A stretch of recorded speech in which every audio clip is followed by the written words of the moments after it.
Thank you. কোনো চাপ মনে করছেন না মার্কিন প্রেসিডেন্ট জো বাইডেন। নির্বাচনী প্রচারণায় নিজের ঢোল পিটিয়ে যাচ্ছেন নির্দ্বিধায়। যুক্তরাষ্ট্রে আসন্ন প্রেসিডেন্ট নির্বাচনে প্রার্থীর দৌড় থেকে তিনি কোথাও সরে যাচ্ছেন না। প্রার্থী হিসেবে তিনি ডেমোক্র্যাটদের প্রতিনিধিত্ব করবেন। শুক্রবার মিশিগান অঙ্গরাজ্যের ডেট্রয়েটের এক নির্বাচনী প্রচার সভায় এসব কথা বলেন Biden. This is an important ইদানিং অনেকেই অনেক ধরনের জল্পনা কল্পনা করছে, আমি কি করতে যাচ্ছি, নির্বাচনে দৌড়ে থাকবো কিনা, এমন অনেক প্রশ্ন তাদের মনে ঘুরছে। কিন্তু এসব প্রশ্নের একটাই উত্তর এবং খুব সহজ উত্তর, আমি নির্বাচনে প্রার্থী হচ্ছি এবং আমরাই জিততে যাচ্ছি। আমার হাত ধরেই যুক্তরাষ্ট্রের পরিবর্তন আসবে। but I know hopefully with a little bit Republican নেতা ডোনাল্ড ট্রাম্পকে আবারও পরাজিত করতে চান বাইডেন। ট্রাম্পকে জাতির জন্য হুমকি মনে করেন তিনি।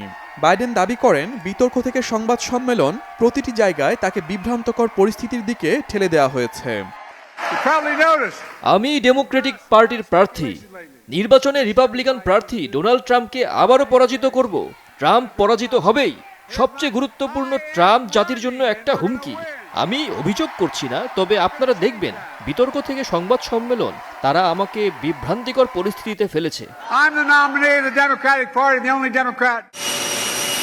ডোনাল্ড ট্রাম্পের সঙ্গে বিতর্কে পরাজয়ের পর দল এবং বিভিন্ন মহল থেকে সরে দাঁড়ানোর চাপ বাড়লেও প্রার্থী হিসেবে টিকে থাকতে বাইডেন সব ধরনের চেষ্টা চালিয়ে যাচ্ছেন। গত কয়েকদিনে দলের সদস্যদের সঙ্গে বৈঠক করে সমর্থন আদায়ের চেষ্টা অব্যাহত রেখেছেন।